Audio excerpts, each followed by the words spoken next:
Hey all, Birds on the Bat back here with another video. So today I thought that I would do a showcase of my top 25 cards in my PC.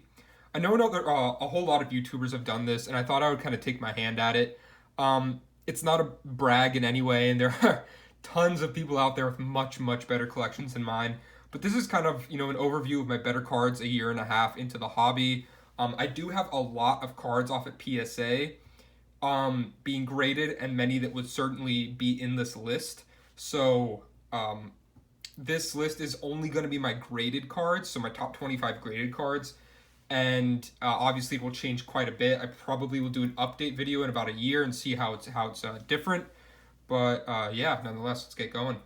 So I thought that first I would show off a couple honorable mentions before getting into the list. The values that I'm going to quote to you throughout this are from vintage card prices, the average sales price. So I'm going to start at the lowest and work my way up to the top. So this is just one of my favorite cards that is not in the list. It's an honorable mention. 61 Topps Roger Maris. This is in a poor one. I mean, you can see the print lines. You can see the little creases on it. Some light snowing, little piece of color missing. But it's a fairly, well-centered example. Good register. It presents well for a one. It's worth something like $50 in a one, but I'm not looking to sell it. Okay, second honorable mention. My only card of Hammer and Hank Aaron, rest in peace. This is a PSA 4 from 1969 Topps. You can see a bit of corner wear. Centering is, fairly decent. Image looks nice, though. That corner is kind of rough. The real reason it got a 4 is this back edge. It's been chomped on by something, but yeah, I figured it, can't do a collection showcase without including a little Hammer and Hank. And then my third and final honorable mention is one of the three first Topps cards of Hall of Famers or future Hall of Famers in micro pop. So I have three cards like this. This is Scott Rowland's first Topps card. I showcased it in my last video on the channel. It is a pop 16, so sales are extremely sparse, and it's really hard to evaluate, what something like this is worth. So I included it as an honorable mention because it's extraordinarily rare, and it's just extremely hard to evaluate what it's worth. Okay, moving into number 25. This is at $76.55, a 1968 Topps All-Star Joe Morgan in a mint 9. This card's absolutely beautiful. It's slightly off-centered left to right. It's a little bit bigger on the left. You can see from the gap of where the Sporting News is to the left and where it is to the right. That's really the only issue with the card. Corners are pristine. Everything about this card is absolutely beautiful. It's a pretty funky looking card with that blue hat and the green brim, but that's how they did things back then. Okay, next it's at $79.25. The 1998 Topps Roy Halliday PSA Gem Mint 10. It's his first Topps card. This is a pop 16 as well, just like the Scott Rowland, so super hard to evaluate in terms of what it's really worth. I have it as $79, although I think it would actually go for more. I bought it for a little bit more really recently, so I suspect that 79's lower than its actual market value. Next, I've got 1969 Topps Don Drysdale and a PSA 8. This card is worth $86.09. This is number 23 on the list. Last year card of Don Drysdale. One of two that I own. I also own his 1960 Topps card. It's off at PSA. Just a really nice, sharp card.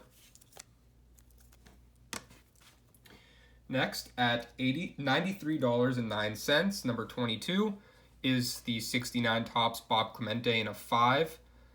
This card fluctuates in price between 60 and about 110. So it's really not very consistent, but right now it's sitting at $93.09. You can see this is a fairly nice copy. It does have little bits of corner wear, but the centering's actually pretty great. The image is nice and clear. I have an all-time great player. Next, at $96.22, is the 1969 Topps Tom Seaver in a PSA 6.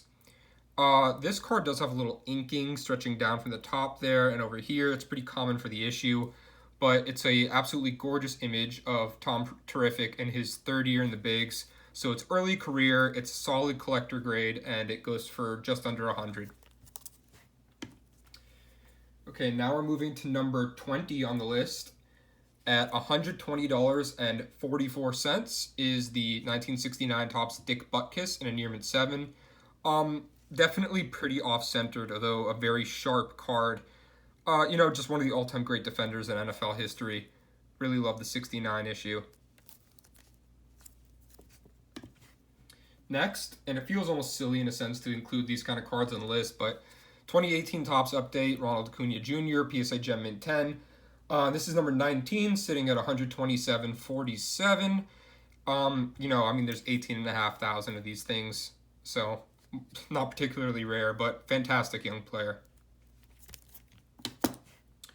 Next, at $137.47, number 18 is the PSA 8 Steve Carlton from 1969 Topps. I just really wanted a nice Steve Carlton Cardinals card. He started his career there before really becoming, the Hall of Famer Steve Carlton with the Phillies. So early career Steve Carlton, really nice example. Is a little off-centered left to right, but really, really sharp card with a great image. Next, I valued this at roughly $150, although it's hard to value it again because it is the third Micro Pop Rookie Hall of Famer. This is the Adrian Beltre from 1998 Topps and a PSA 10. It is a Pop 14. I put it at value of $150. However, an Edgar Martinez, which is a Pop 14 from 1990 Topps, just sold for $177.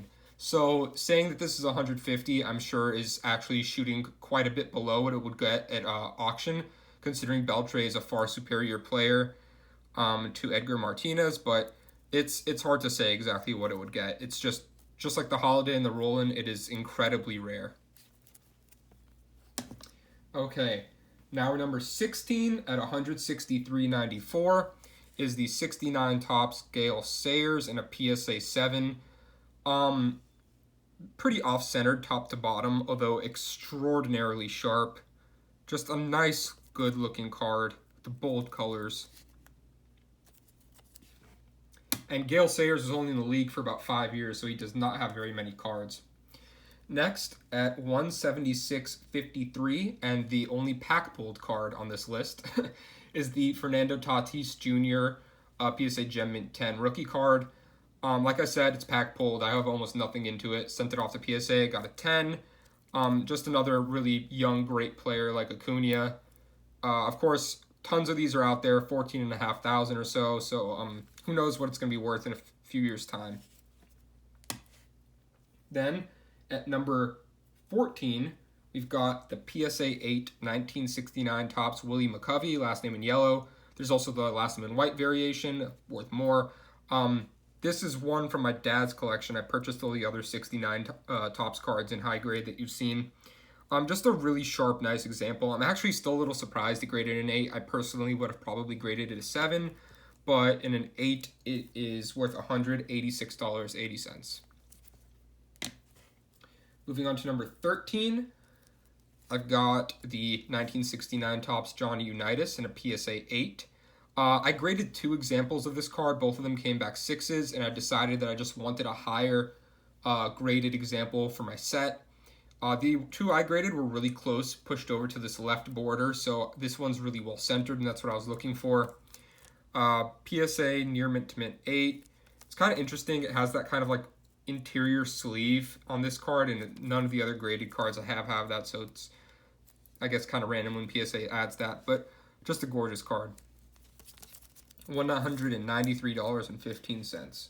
Okay, now we're moving on to number 12, and we're crossing over that $200 barrier. The 1969 Topspart Star and a Near Mint to Mint 8. This is worth $229.62 in an 8. Just, again, really sharp, nice example. Has a little bit more chipping than you'd expect for an 8, but corners are very sharp. Centering is fairly good. It does look off, but it's because the card has a weird cut. But otherwise, just a really great card of one of the NFL's earliest stars. Okay, then next at number 11, I put the value of this card at 250, but it is another one that is extremely difficult to value, and that is the 1969 Topps Herb Adderley in a PSA Mint 9. This is one of the cards from my dad's collection as a child that I sent off to get graded, and it came back a 9. It's the only one that came back with this high a grade. Really, the only issues with it are a little bit of corner touches on the back. Other than that, absolutely perfect. The reason why I say it's hard to value this card is because a PSA 9 has not sold in a couple of years. A PSA 8 sold actually about a month ago for $226, I believe. So me saying this is 250 is probably cutting myself quite a bit short. It would probably go more like 400 if I'm being realistic at auction, maybe even 500, just because of how low pop it is. But I'm being hyper conservative here, and I just felt I could say 250, and no one would say that I was overvaluing it at that price point. Okay, next I have one of the few cards. It's not really for my, personal collection purposes, but more just kind of an investment. Northeast Ohio Sports Cards has touched on this recently about how it's, we need to collect. If you want to put your money into short printed stuff, put it into the parallels that matter, and those are silvers. A few others, color matches, and above all, for the higher end stuff, golds. Base golds, especially for gold prism cards because they're numbered only out of 10, are where you really want to be putting your money to. So Minkah Fitzpatrick, really young player. He's made the All-Pro team the past 2 years in a row. This is a Mint 9, but it popped up on eBay. I thought it was well priced. I snagged it. Of course, he's a defensive player and defensive back at that, so value is never going to be through the roof for a card like this, but for a guy who's already well, on his way towards a Canton level career, I thought this was a nice pickup with good future potential. So there it is, 5 of 10. Okay, next I've got the 1960 Topps Stan Musial in a near mint 7. This is definitely one I'm going to probably get reholdered because of the wavy kind of label and the dinged corner at the end of the slab. But absolutely gorgeous card of the greatest Cardinal to ever live. Well centered. It does have a slight image tilt, but that really doesn't bother me. Just a nice crisp image. One of the most beautiful sets that was ever made, if you ask me.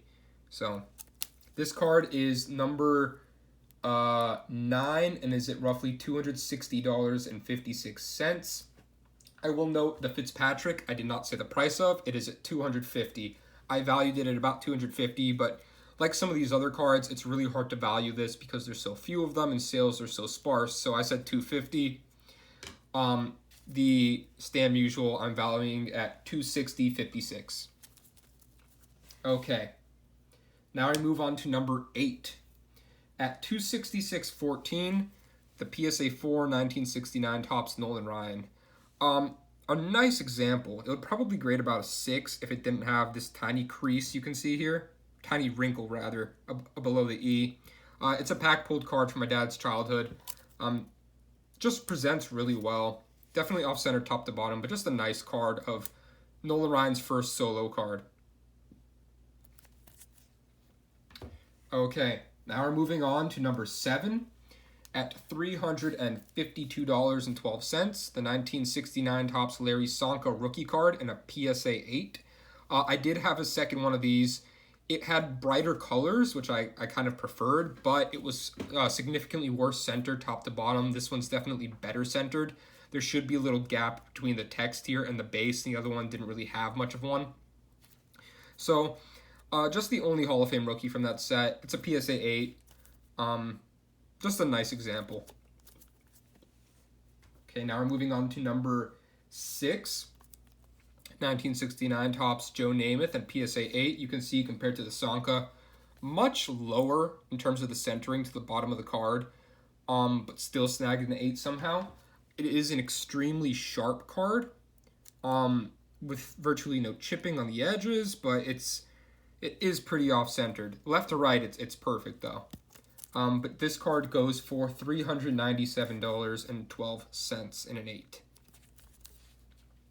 Next, following the same theme as the Minkah Fitzpatrick, I have Jalen Ramsey's rookie card gold prism. And not only do I have one, I have three. So this card is printed to 10, and I own 3 of the 10. I saw these 3 pop up on eBay and made a run at them for the reason that there's only 10 in existence, and I could purchase 3 of the 10 and really have a strong footing on one of the game's greatest young defensive players, one of his biggest cards.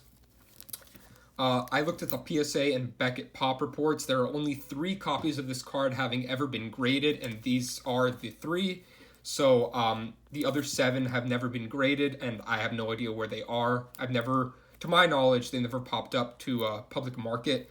So if anyone has a nose for where they are, please let me know, because I'd love to pick them up. But I picked these up as an investment. He's also my favorite NFL player. He did go to Florida State like I did. But more as an investment, just that's the reason why I would pick up 3 rather than 1. This is the PSA 9. It does have a little white touch on the back top left corner. Just a nice copy. I valued this at something like $350, and then each of the BGS 9.5s I valued at about $500 a piece. It's really hard to say what these are worth considering they sell so sparsely, and he's an NFL defensive player, so it's hard to get a good sense of value anyway. One of these is a little nicer than the other, even though they are both BGS 9.5 true gems. I would prefer to have them all 3 in PSA slabs, just because I prefer PSA to Beckett. You can really see the colors better through the PSA slab than you can through the Beckett slabs, and that's probably because of the interior sleeve. Just kind of adds another plastic layer between your eyes and the card that mutes the colors a bit more. But yeah, even though these are identical in terms of subgrades, one of them is definitely nicer. The other one is definitely a little worse. I'm thinking of cracking one out and sending it to PSA, trying to get the only 10. But it's a little bit of a gamble because, like I said, a Beckett 9.5 is definitely better than a PSA 9. And from an investment standpoint, I'd be costing myself some money if I failed to get the 10. But I'm going to count these 3 together as number 5. No duplicates on this list, so that'll just count as 1. All right, next we've got the 1969 Topps Mickey Mantle PSA 6, last name in yellow. I also have a PSA 5. These are both from my dad's childhood collection. He pack-pulled them. Just nice cards. You can see the one on the left has definitely got better color and centering, a little bit sharper corners. It's just all around a slightly better card.